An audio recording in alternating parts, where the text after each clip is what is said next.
गुरुपूजिताय गुरुदैवताय गुरुकुलस्थायिने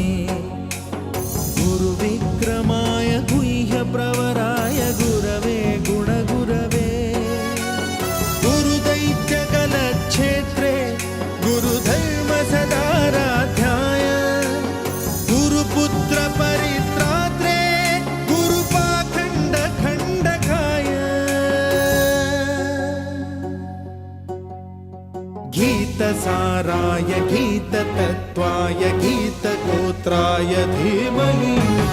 गूढगुल्फाय गन्धमत्ताय गोजयप्रदाय धीमहि